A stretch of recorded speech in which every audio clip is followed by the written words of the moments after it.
Le tantra, c'est quoi? Eh bien, c'est aussi une vie intérieure, une expérience.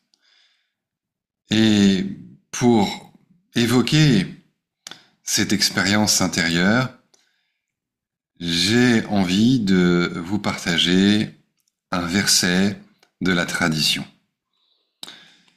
Un verset sanskrit qui dit ceci.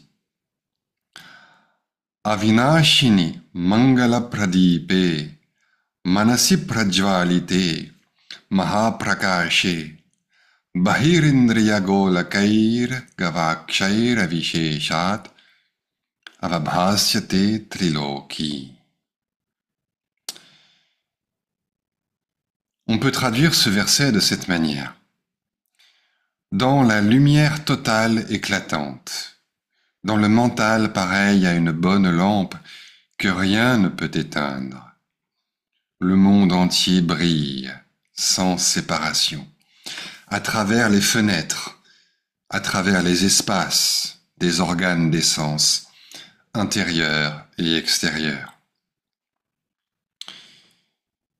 Ce verset y décrit tout simplement ce qu'on appelle l'expérience de Bhairava.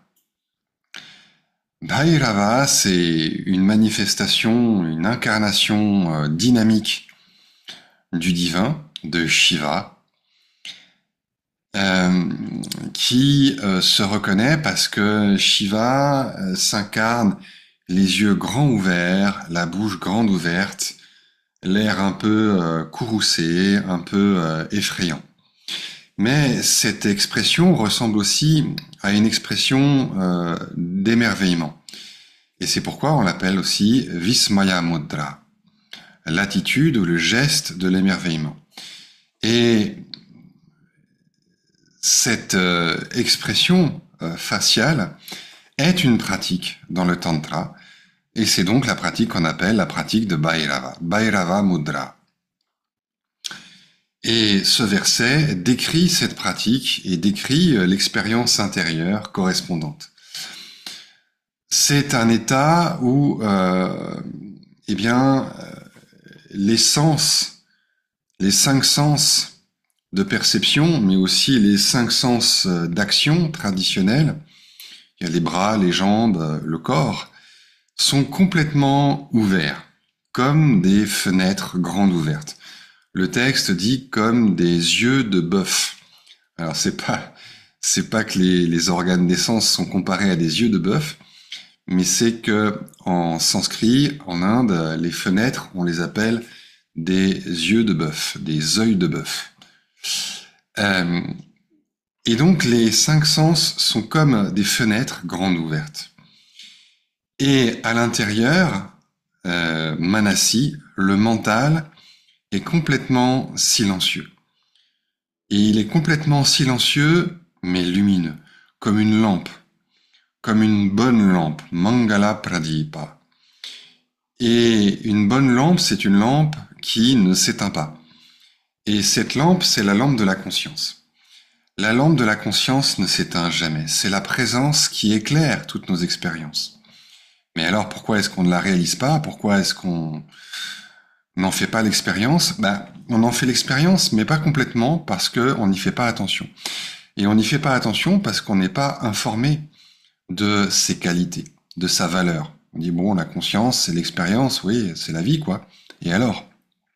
Eh bien, grâce à cette pratique, qui consiste à laisser complètement ouverts les 5 sens, tout en restant silencieux à l'intérieur, la lampe de la conscience va devenir évidente. C'est pas qu'elle va se mettre à briller alors qu'avant elle ne brillait pas, elle brille toujours, sinon il n'y aurait aucune expérience possible, mais elle va briller de manière entière, dans sa plénitude.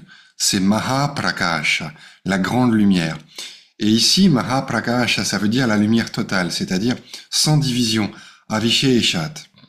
Tout est là, c'est pas une expérience hallucinatoire, c'est pas une expérience psychédélique, c'est pas non plus une expérience où le monde se dissout, où on fuit la la réalité extérieure, mais c'est une expérience où le monde apparaît sans séparation. Tout apparaît comme maintenant, sans séparation. Pourquoi sans séparation? Parce que ce qui sépare, c'est le discours mental. Et à partir du moment où il n'y a plus de discours mental, il n'y a plus de dilemme, il n'y a plus de choix, eh bien c'est maha, méga. C'est méga en français. C'est-à-dire que c'est une vision grande, totale, vaste, ouverte,